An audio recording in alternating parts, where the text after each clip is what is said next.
Newton एक बहुत शानदार वैज्ञानिक था। न्यूटन जैसा व्यक्ति जिस देश में होगा उसके लिए गर्व की बात होनी चाहिए। पर न्यूटन का अपने समाज में खूब अपमान हुआ क्योंकि उसने बाइबल की कुछ बातों पर सवाल खड़ा कर दिया। गैलीलियो को तो इतना प्रताड़ित किया गया और गैलीलियो को अंत में माफी मांगनी पड़ी। हालांकि उसे माफी बहुत कलात्मक तरीके से मांगी। वो माफी ऐसी थी कि समझ नहीं पा रहा कौन किससे माफी मांग रहा है, लेकिन उसने माफी मांग ली अंत में। इस भाषा में मांगी कि यद्यपि मैंने जो प्रयोग किए थे अपने हिसाब से एकदम ठीक किए थे और मुझे भरोसा है कि निष्कर्ष भी मेरे ठीक हैं, किंतु फिर भी मैं माफी मांगता हूं कि इससे ठेस पहुंची है। अब उसको पढ़ के समझ नहीं आता कि दरअसल वो क्या कहना चाह रहा है।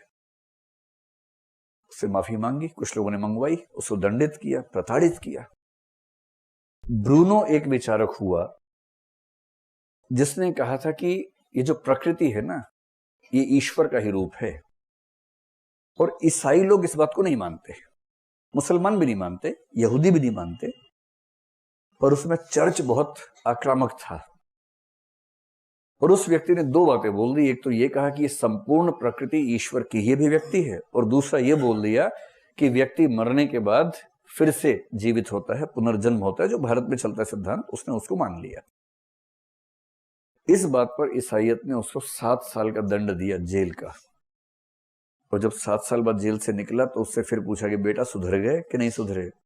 तो उसने कहा मेरे विचार वही हैं, ये ईश्वर की ही अभिव्यक्ति प्रकृति है और पुनर्जन्म होता है। इस बात पे नाराज होकर चर्च ने 1600 ईस्वी में उसको चौराहे पे खड़ा करके जिंदा जला दिया, जला के मार दिया। ये उसका दंड था।